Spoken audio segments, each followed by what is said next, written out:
a year after I left my job, I was able now to make my salary from YouTube. Because someone can be on YouTube and be satisfied with 20,000, but I know I can't be satisfied with that because my job was giving me 80K.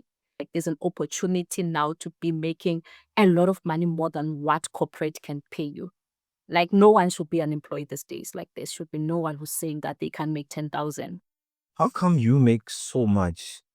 Because I know for sure that South African YouTubers, they don't make the money that you make. I think here I'm sharing a secret that many people don't share if you're watching the YouTube videos. You have a TikTok account whereby you post a lot of screenshots of money coming into your account. And I've been asking myself, Wuti, where is this lady getting this money from? Oh, wow. I didn't think you were going to start with that question. It's coming from YouTube. So I am a YouTuber. I post YouTube content without fail every single day. I post content onto YouTube. So when I'm posting content onto YouTube, when people are watching and they're seeing those ads playing, when you are watching my videos, I am making the money through the views. But the reason why my revenue would seem higher than for a typical maybe South African, it's because of my nation also the audience of the people who are watching my videos. So it's just mainly from YouTube ads. Mm. Yes. Yeah.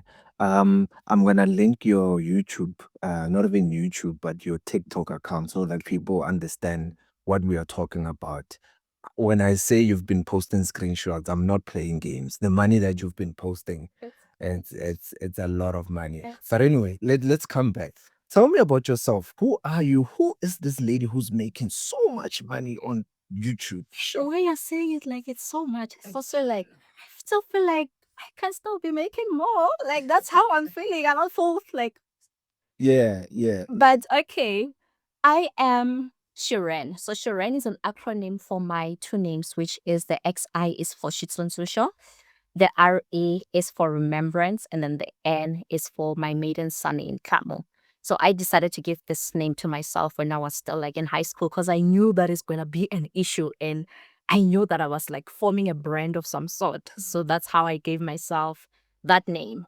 So when I went to university, I did become in accounting sciences. So I am a chartered accountant by profession. And then I'm also a minister of the word. Like I see myself as a spiritual midwife. So I help people give birth to their destinies. But also at the same time, when I do minister, I prefer to make things practical. I bring things closer to home. I don't just only talk spiritual matters. I bring finances close to home. I bring the how to do it close to home when I am preaching.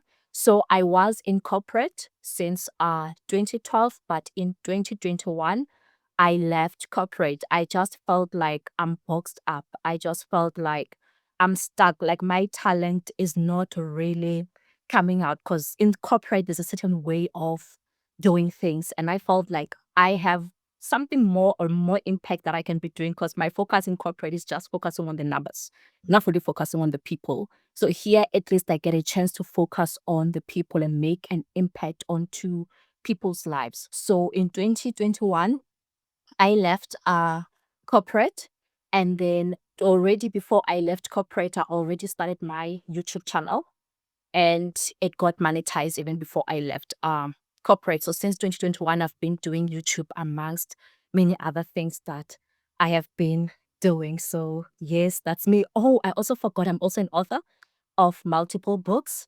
Um, yeah, that's Shirin. You might have seen my content. I'm on TikTok, I'm on Instagram, I'm on YouTube. But yes, I'm moved by impact and I'm also moved by money. So in terms of speaking about money, when I was in corporate, I also just noticed that uh, I had a dream growing up that I want to make an impact and I also want to live my dream life in terms of the kind of house I want to stay in and also the kind of cars I wanted to drive. But when I was in corporate, I realized that my salary would never afford me to live my dream life. Like even if I can work here, like even if I can get a promotion, maybe I'll get 6%, move to another company, I'll get a 10% increase in my salary. So I felt like I had already reached a ceiling in terms of how much you can make. And you feel like, especially now when you're bringing kids into the world, your life becomes more expensive because now you've got these added people to you. Yeah. School fees, this, and all those things. Now you are just getting broke every single year. Even if people can say live be within your means, things are just getting more expensive. So I didn't want to have to choose in terms of what I'm cutting off. I still wanted the dream life that I had growing up. So that's why I had to look for more avenues on how to make more money. Yes. Was it difficult for you to leave corporate? I mean, like, who leaves an accounting job all of a sudden? So like I've said, I'm a chartered accountant and I was working for like a great firm. That's like one of the like highest paying like companies in our country. Yeah. So at that time, like I'm very, very transparent. At that time I was earning like gross of around like 80,000 rand.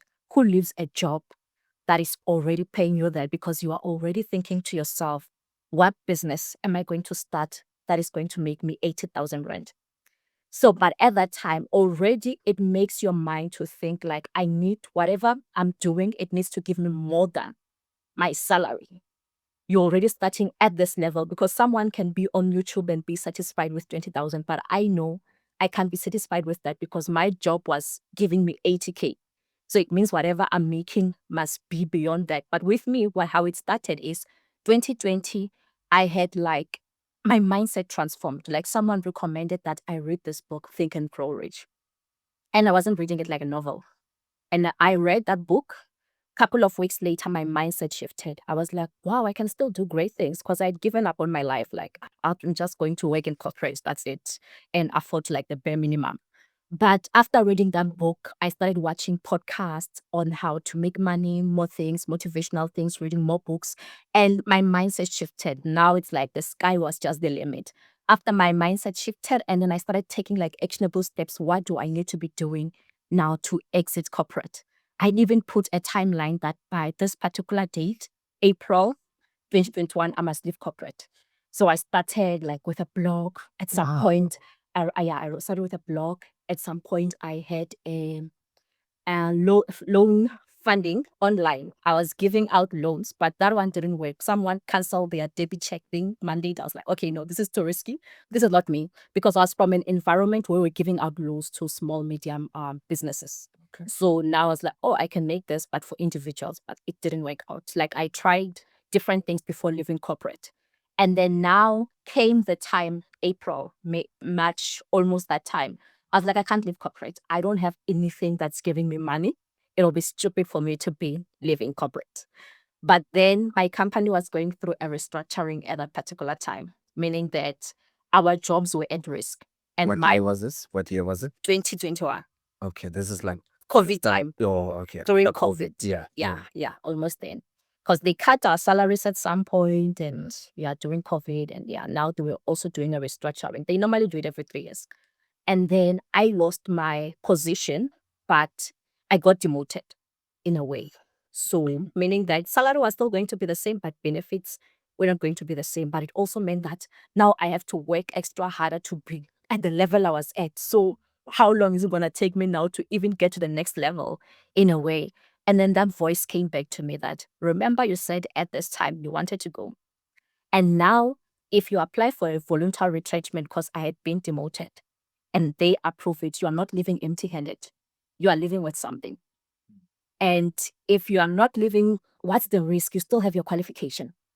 If it doesn't work out, you can still get a job. Like, what's the risk? What's the worst case scenario? And at that time, I had started with my channel already. So April, by May, my channel was monetized. I was already making money. First month, the channel made like 10,000 rands. And I was still busy with the other things. The company wanted us to work until September 2021. I stayed until September, but it wasn't hard for me to leave, because now already YouTube was making the money around maybe 20,000 rand a month. So it's like, oh, Yeah. The Yeah. time when they cut your salary now, how much were you getting? they only cut it for 3 months. Fortunately, they were not cutting it for like forever. No, it was only a cut for 3 months. Sure. Yeah. So it was cut around, when they cut it by like, was it 30% or what? It was a lot. That's still a lot That's of. a lot of money. My question is that when you were getting paid 80,000 rand, was this after tax or before? No, it was before tax. So now what take home becomes like closer maybe to 50K Okay. because the tax is high. Yeah. Yeah. Probably 50, 60K something. No, less than, because the tax is now at a 40 something percent. So you're only getting around, because there's also like your pension that they're deducting for. So fortunately on my side, they were not deducting like medical aid, but imagine if they were deducting those things, the money would be less. But I knew I was taking home around like 40 something thousand rands every month. But with me, there was a time when, I don't know if you came across this TikTok, it went so viral. I posted that I returned my car.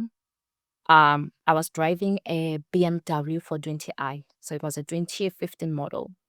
I returned it because I just felt like I can't afford. So from that salary of 40,000 rent, paying the car, I was paying around, it was with residual, I was paying around 8,000 rent. So we thought it would be around 12,000 plus all the other expenses. It just felt like I'm paying a lot. I'm not left with much to save at the end of the month. Like after 3 years of having this car, I just sold the car and I felt like I'm freed up. But now we're at the level that I'm at. I'm like, I don't have to compromise for the kind of life that I want. Like, I can still drive my dream car and still have to live my dream life without having to compromise on my comfort. That was very a tough decision, right? Yes. 80,000 is a lot of money, even though you're taking home 40,000. Yeah, it's a lot of money, but the good thing is like once you commit yourself to something, like it's like the grace follows you. Like once I was now doing my things full time, I've been focused on my YouTube, focused on my blogging and all these other things full time. I was able to learn the algorithm, how the algorithm actually works. Because a year after I left my job, I was able now to make my salary from YouTube. Because I was able, now I had time to study why did this video perform this certain way? What are other creators doing? Why are they getting a lot of views? Like what is happening? I was able now a year later to make it. Yeah. Yeah. Wow. So you gave yourself time to actually study the algorithm. You have to. If you want to make it in something, you have to study it and do it. Like I've been posting videos almost every single day since 2021 without fail. Every single day. Maybe I can take maybe a day or two break in a month without posting, but I've been posting every single day. So you finally left your job. I left it and I'm not looking back. Like I'm not going back. How did you feel though? Did you feel freedom? Were you not Yes. scared? Because most of the time a job is like security. Like you're able to pay for your rent or a bond. So You for know? me, I didn't feel like I'm risking it all. Like I think I've always been good with finances. I knew that I have savings. Remember, I left with my voluntary retrenchment. I knew that I had savings. Like I've always made sure that I save money and all these things. So I didn't feel it. Like it didn't feel like I'm letting go of anything. It just felt like, wow, I have freedom. I don't have to report to anyone. I can do what I want with my time and I have two kids, so I can be there for them. Like they don't even know that mommy works because I'm always at home every single day. Yeah. Wow. Yeah. So you continued with your channel. What niche are you focusing on? So my channel is Christianity. So I'm in the uh Christianity niche. Yeah. Yeah. Yeah. I'm preaching every day. So you just put on camera there. You use your phone or like Yes, I use my phone. Like initially when I started, I used to use my DSLR camera, but then I would notice other content creators are just using their phones and they're getting a lot of views. I was like, "Ah, let me just do that." And that is quite easy. You just take your phone, selfie mode, you start preaching and you notice also my age doesn't really require a lot of editing. You notice that, oh, they're not editing much and all that. Like, oh, okay. You even notice I used to do thumbnails. Like, oh, they're not even doing thumbnails. Oh, okay. Let's go. Oh, so you were actually studying the market actually Yes, within that niche. you have to for anything, whatever business. You must treat it like a business. There's a lady called Celeste. She's from the United States. I don't know if you know her. She also does Christian content. She does prophetic content. Come across her, yes, I've come across it. She gets creative views, and when you're telling me about your process of creating this content, you remind me of her because she would just put out a video out there. She just put a picture with a few scriptures, and like she gets crazy views. Yes. Remember, you're doing this for your audience. Check what audience is there. Do they like this? What kind of content are they watching? How can you be in that space? Yeah. Yeah. Tell me a point whereby you saw the numbers jumping. As an accountant, you're a numbers person, and I'm sure you were very happy when you saw views jumping to a higher level, and obviously the revenue is gonna follow. I think I think here I'm sharing a secret that many people don't share if you're watching the YouTube videos. If you studying other content creators in terms of what is working for them, and you adopt how maybe they are also titling their videos, you adopt their way of titling. So for me, that change came when now I was following a particular creator and I was adopting her way of titling. Then I also saw mine increasing. Then there's also, and then there was a time where that strategy stopped working. So you must keep evolving as well, because sometimes you find that the algorithm goes through certain changes, then it stops working. And then now I also reached a point where I would try things, it was not getting a lot of views. But then I used also AI to my advantage. You have to use AI to your advantage, because remember, you are competing with people who are also using AI to their advantage. They use it to polish their script. So now, whatever message that I preach, I'll first speak to maybe ChatGPT. This is my sermon. This is what I want to talk about. These are the Bible verses. This is the direction I want you to go. Polish it for me. Then I noticed the numbers also jumping again. So because your presentation matters, your title can be right, but if how you are presenting the weight is not right, you might lose views. So both how you title your videos and how you are doing the presenting matters. Like there's a particular guy recently, he copied my channel, like to the T, like he copied, like when he was doing his own videos. Now when he copied my channel, he got a lot of views, massive views, even views better than mine. Why? Because he was studying me and he found me on TikTok. He found me on TikTok talking about my high revenues, and then he started to say English. And when he implements what I'm saying, his views, they just skyrocketed. Mm. Yes. That is super insane, eh? Yeah. Like a person can just grab their phone, record a few videos. You don't have to do Christian content. No, you don't have to do Christian content, and you don't even have to show your face. I've seen people doing my similar content that they're not even showing their face, and it's doing so well. Like I've also studied other niches. Uh, I've um I've practiced as well. Like sometimes you get tired of doing one thing, because we are not just one dimensional. I have a channel that is like a relationship channel, but it's like a faceless. I've like explored with it and tried it out, and I saw it getting views.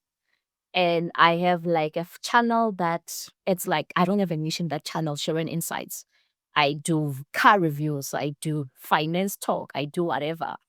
That's it does well. I talk, yeah, but it does well. Like you can talk about anything. Like this other time I just didn't know how to open the bonnet of my car. And I couldn't find relevant videos. The videos I found from like 7 years ago. Yeah. After I found the solution, I was like, let me do a video on this. Someone is going to have the same kind of question that I have.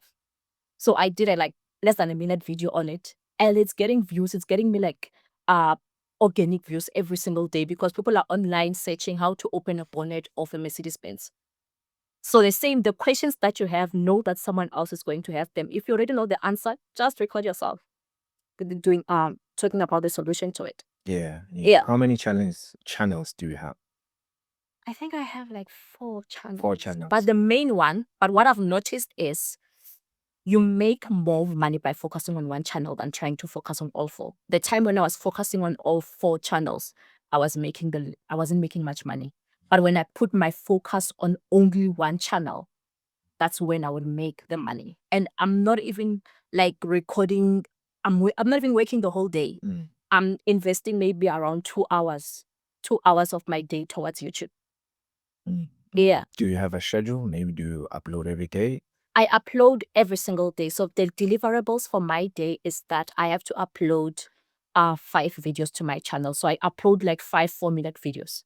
Like I would record the videos around 4 minutes and then upload like the 5 videos. So instead of me having a sermon where I'm preaching for like 30 minutes, I have 5 sermons where I'm preaching for like 4 minutes.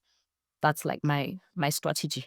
So in this way, I'm able to cater for different audiences, because you might find one audience wants a way to earn marriage, another audience maybe wants something on healing, someone else wants a way to earn elevation or whatever. So I'm catering to the different audiences in one day. Have you linked all of the 4 channels to one Google AdSense? Yes. Wow. That's very smart. Eh, I actually thought maybe each channel No. they have their own No. Google AdSense. No, it's linked to one. Wow. That's why you make so much. No, I only make it from one channel. Oh. I'm not okay. focusing much on the On the other other ones. 3. No, You just I'm- focus on one and then you Yes. just keep it going. Yes, the other ones are just me making the passive income, like little monies, like 200 based on the content I've posted Okay. like months ago. Yeah. Yeah, based on your evergreen kind of content. How come you make so much? Because I know for sure that South African YouTubers, they don't make the money that you make. But you are in South Africa, but you make a lot. So you must understand that now we have access to these global opportunities. Like, don't allow your location to limit you. Just because you are in South Africa, it doesn't mean you must get things in rent. You can get them in dollars. So with my channel, the reason why it makes a lot, and this is not because I did research when I was going in when I started. It was just like almost luck that, oh, it's the US who are interested. It depends on the topic, the topics that you are talking about. If on your channel you are going to mention maybe a place in South Africa, or you are talking of a South African celebrity, that will automatically draw a South African audience to your videos.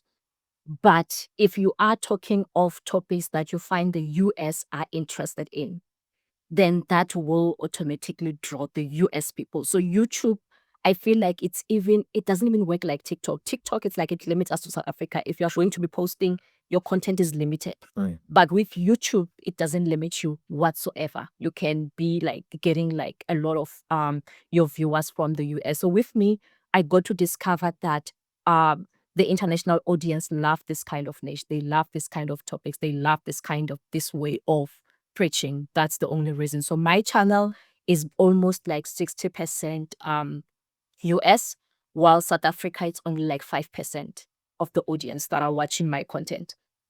Yes. Why the audience in the US, like they have some sort of like a result in the revenue that we get? Like a video that is watched by United States viewers, 1 million views, versus a video in South Africa, 1 million views. They don't make the same amount of revenue. They don't make the same amount of revenue because remember, it's based on these brands or companies. They are going to pay YouTube money, and YouTube, when they are paying it for the US audience, when these brands are paying the US Google or whatever, they are paying a lot of money to advertise. They're not paying what we are paying. Our advertising cost is much cheaper because we're like in the third world kind of country. So their advertising cost is more expensive. That's why they are charging them more. So if you're getting audience from there, you are making more money. But it's also dependent on the niche, because you can have like a US audience, but if maybe you have like a kids channel, Yeah. kids channels don't make a lot of money. You need to get like those millions of views. Yeah. So it matters also the niche. So audience plays a huge role. So the reason why many South Africans feel like there's no money in YouTube is because they are making content that's mainly watched by South Africans. If you can diversify and make content that is watched by Americans, you can win. But also on my side, I feel like the blogging also helped me with this, because when I used to write a blog, I would be targeting keywords that were going to that way for the US audience, because when your blog is being read by the US, you make more money from the ads that are placed there. So that's where I would do so much research around that. so that my blog lands onto page one and it still gets like thousands of views from the US people. Yeah. So I also learned about that when I was blogging. So yeah. Those are just tricks within the YouTube channel that Yeah, so it has nothing to do with changing your location. You don't have to go into YouTube settings and say location is US. My location still says South Africa. Don't change your location. keep it It's as it just about what topics are you talking about in those videos. What are you talking about? Mm. That's why in my videos, if I'm targeting a US audience, when I'm doing like maybe an example of money, I'll do it in dollars. I won't even do rands because whether I speak in rands, now it's gonna attract like a South African audience. I'll do dollars because I'm trying to attract the US audience. I'm trying to figure out how do we find a way to get South African companies to spend more money on YouTube because of, I mean, if you look at it, I mean, mainstream media, you know, they're losing a lot of views. The SABC, They, you know, I think they haven't caught up. uh, They really haven't caught up. and I can see they're trying to come up with a strategy of trying to take content creators back into mainstream, but whether they like it or not, most of the time, I think many people are going back. yeah, and I really think that somehow maybe just this is just me predicting in the future that I think a lot of companies that are gonna start now putting money into social media. Already they are, but They will be. we need increase their more. budget. And if they increase their budget, which means we could make, you know, a little bit more. Because also, if you check, if you're the US, if you change your location on the YouTube settings and say you are in the US, it even has more opportunities of working with brands Yeah. and all that. Like it's just automatically comes to you. Like Yeah. it's already there, but it's something that's not active in South Africa. We don't have like that feature. So with them, it's easy for them to even be making more money outside of Google AdSense. And you know, a lot of people they think, yeah, when people make some money on YouTube, is it just comes to them. Some of us we actually create jobs out of these platforms. Like I have a team of 6 people. Wow, that's a that I pay every month. That's not even a you know, freelancing. Like I have to pay them every month, and they're able to pay, you know, sort out their families, take care of their families, and sort of stuff like that. And this is actually a real business. It is our own business, and I still feel like South Africans underestimate it. Yeah, 100%. And if you say you're on YouTube, like Yeah, yeah. And then, for example, with a person like myself, like the little money that I make from YouTube, it doesn't go to my personal account. It goes to my company account. yes, You know, obviously you saw that, you know, our government needs, you know, some taxation, you know, from the money that we get yes, from YouTube. So yeah, there's always strategies. I wish one day we can have like a sermon, not a gospel sermon, by the way, like a YouTube sermon whereby people get to learn and understand, you know, this industry that we are in. yes. And but anyway, I want to talk about numbers since you're an accountant. Since I was, it's not my first thing anymore. It's secondary, like it's not. Hi, anyway, in a year, how much do you make from you? Wow, I don't know. It depends. Some days are low, some are high. It's like last year, my channel was battling, and then I managed to revive it like towards the end of the year. And then like since Jan, I've been posting like my revenue trying to inspire South Africans. Like I'll make videos that I have these classes where I can teach you about YouTube. And I'll be posting to market those classes, I'll be posting my revenues. And when I started posting, my revenue was showing at around like 70 something. It went up, even got to 100K. The other month was even like 190,000 from YouTube, just mainly Google AdSense, one channel. I was like, yeah, like it fluctuates. Some months it's high, some months, but putting in the same effort, but you get different results because remember, there's some videos that can go viral. So I don't know, but this year, when I checked, so far since the year started, it has made around 1 million. Wow, Yeah. that's quite a lot. Are you buying another car? No, this guy is still a big news, so no. What are you investing in? I don't know. Still, you're just stacking it. No, I think I'm not sticking it. There's no money to stake. I'm running a business. Okay, okay. So you're investing back into the business. Yes. Basically, yeah. Yes. And it's crazy that YouTube can sort of become like a tool for cash injection into your business. I can. You know, because I remember You get the money like yeah, a month later. yeah. Because I saw ever since I started this platform, I used some of the money to invest into my business. Yes. It really really helped a lot, and I didn't have to go to the bank, for funding. I didn't have to stress myself Yeah. to knock onto doors, organizations, even though they really help. But YouTube sort of played a role to become an injection, cash injection within my I think business. YouTube is about how you treat it. Like if you just want to see it as that like side hustle and you're just gonna make videos when you feel like, it will give you side hustle money. It will only give you like 1,000 rands in 3 months or whatever. It's really Yeah. it's really how you treat it. Yeah. But if you put your all into it, you wanna study it thoroughly, it'll give you the result. It's a matter of studying it. You have to study the platform because there's an algorithm. Like youth content, it's never really about how you feel like. It's not about your feelings, it's about the audience.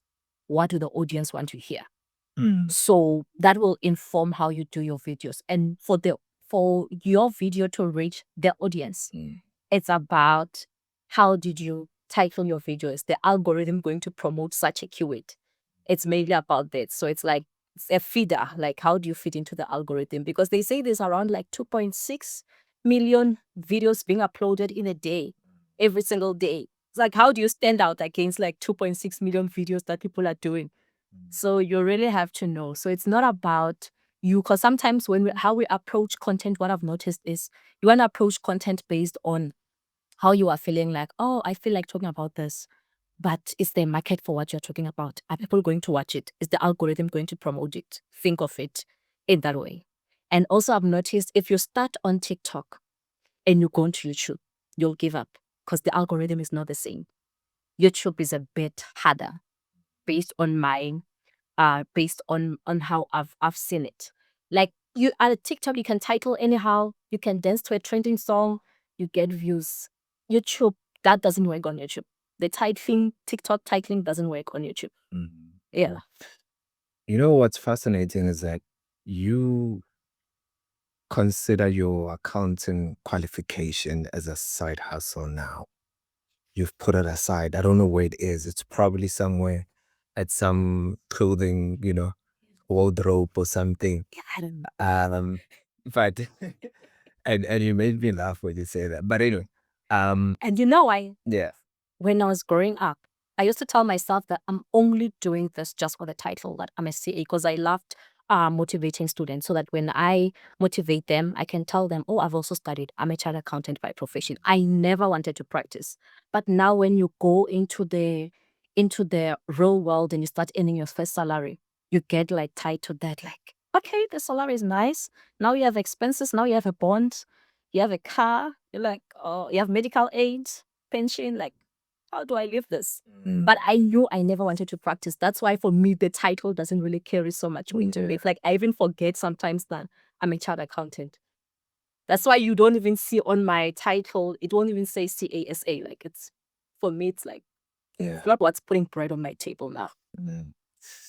When you look at the unemployment rate in this country, it's over 30% plus. And if you look at the youth of this country, they're struggling a lot. There's no jobs. Do you think it's the right time for us to say to the youth, guys, the game has changed? You no longer have to go somewhere and to go to work. You can actually make money online. There's a platform, and that platform could be YouTube or Instagram or TikTok. There are people in South Africa, they are making money on TikTok. TikTok is not paying us in South Africa as yet, right? But there are people that are making money through brands and stuff like that. But do you think it's the right time for us to say, youth, the time has changed. You don't only have to have one option to look at the government and say, guys, we need jobs, we have qualification. Look at yourself. You had to put your qualification aside and you had to focus on this certain platform that is making you more than what you were making as an accountant. But my question is that Do you think it's the right time for us to tell the youth that, guys, the game has changed?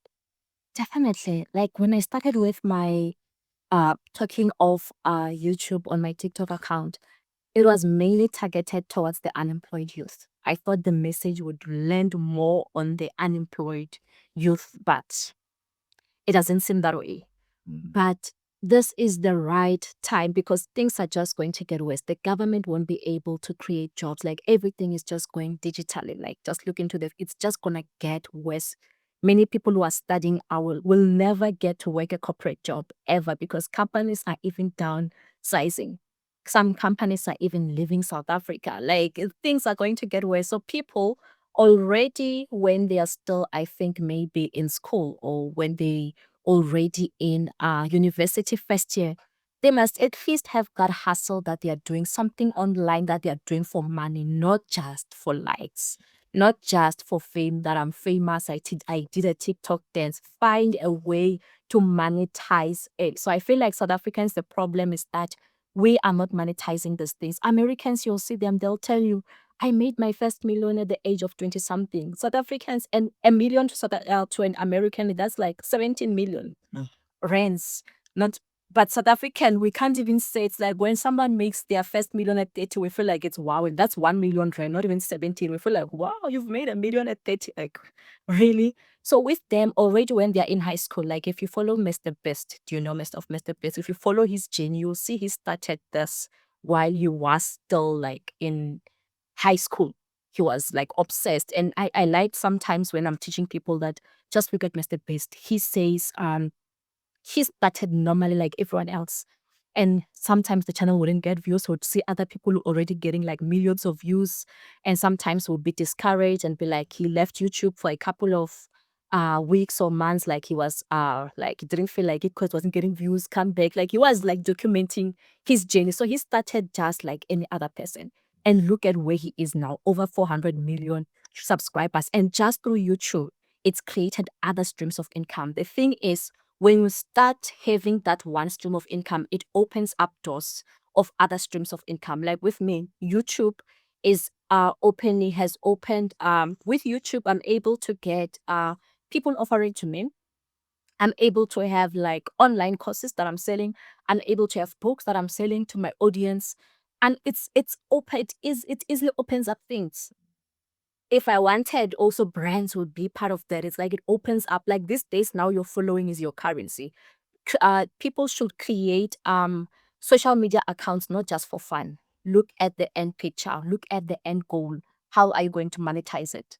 Like with me, you won't see me on platforms like your TikTok or Instagram if I'm not monetizing. I don't just do it for the sake of doing it. I always think, how will I monetize? I once started I had a TikTok, Instagram account where I was doing travel, but I noticed there wasn't really much money there.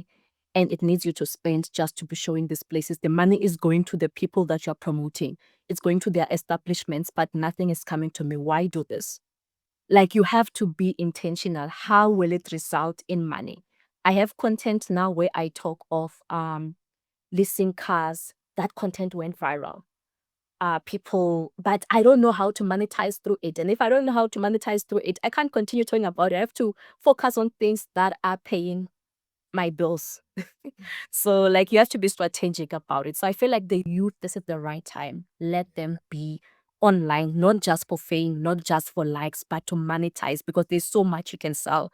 There's like digital marketing, there's so much, like, there's an opportunity now to be making a lot of money more than what corporate can pay you.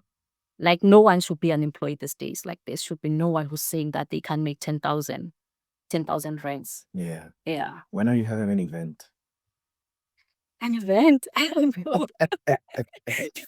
Have an event. We invite 200 people sit in a room. So you have an event. You invite 200 people, young people. They sit down and they just listen to you. You teach them how to make money online. When are you having that event? I'm challenging you. I don't know. If someone can organize it. If someone can organize it, I'll come. Yeah, let's hear from the comment section and see if maybe people would be interested in having But anything. these days, the information is out there. Free information is out there. You don't even have to pay. Yeah. You don't even have to pay for the course or whatever. The free information, like the school of YouTube, is so powerful. Many of the things I've learned, like I've also created a revenue stream on Amazon where you just review it, like products. I can just review this mic or review the phone or whatever it is, and you're making money. And this I learned from YouTube. Like all these other revenue streams, you can learn them on YouTube. All the information is there. Yeah. No, I'm saying the reason why I'm saying an event is that in South Africa we have different audience. People have their own way to understand certain things, and when they see like a white guy from America saying something, so sometimes it's better to explain to a guy from Malamulena, explain to a guy from Kwam. And I'm from Malablele, by the way. Oh, vulavula Shanga. Wa vona u vulavula na munhu u mu hlamusela hi YouTube swa ku a ma ya mali njhani hi YouTube. But you know what's the thing with us South Africans? Like I think our mindset still has a long way to go. We don't want that self-drive. We want to be driven. This is what you do. It's like people, when I was telling them of YouTube, some people would interpret it as, oh, okay, am I paying you money so that I am guaranteed a job? Like, it's like the people want to rather pay for a job so that they're earning a salary every month. They don't want this thing of driving themselves and making sure that it's on them to make the money. It's like me. It's on me to make sure that I deliver on the videos. No one is going to be telling me, hey. So, but people prefer that they have to wake up in the morning, go to Past John, where they are being told this is what you have to do today. They don't want to think of how do I. But you find in other countries like Nigeria, oh my goodness, I like following the Nigerians. Like they always thinking money, money. Like they already found a way. So us, we don't really see business entrepreneurship is not really rooted in us as much. So I feel like if at least maybe if our government could change the syllabus so that these things they are already introducing them in the school environment, let them already at primary level. They're already telling them that these are different ways of monetizing on social media. I feel like sorry from there, not when people are now unemployed. Yeah. And I think you said something very mouthful there. I think the government, especially the Department of Education, Yes. it can actually, sorry to cut you, it can actually partner with content creators to go to schools or maybe come together, guys. Let's come up with a course on how to create money online so that we can teach guys in primary, children in primary, kids what is a secondary school and high school, right? So that they don't just have an iPhone 17 just sitting around there, but they can actually make money from using those iPhones. Because imagine a kid is going to high school, but already they're making money. They're not even going to university as yet, but they're making some money. And there are those kind of kids, but the message is not there. They are. We do have quite a few of those South Africans who are making good money from a young age, but it's not a lot. But in the US, it seems like it's a lot. So it's normal. Yeah. But here it's not. Yeah. Here it's not. Here there's still that thing of okay, you must finish grade 12, then go to university, then wait for a job. But it shouldn't be like that. I still feel like people, yes, need to go all the way, complete their diploma, complete their degree or whatever. But while doing something, like don't think that that degree is going to give you a job. No. Yeah. There was a time where I was like, so I wish it can still happen though. I wanted to be part of like forming the syllabus of the schools.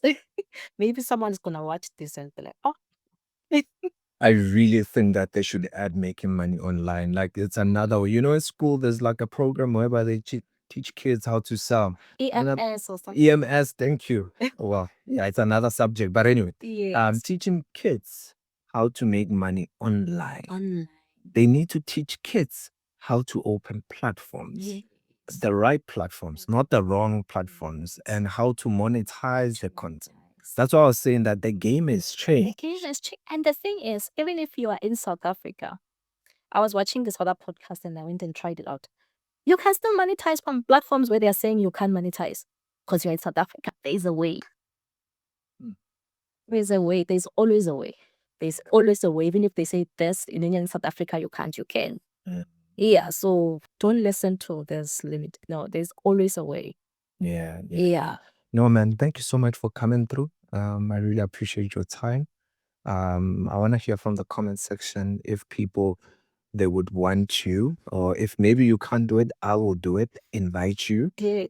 so that we can teach these people how to make money online. The game has changed. You don't have to lift so many heavy things for you to make some money. Imagine being paid just to do whatever your daily life, whatever you're already doing, you can make money out of it.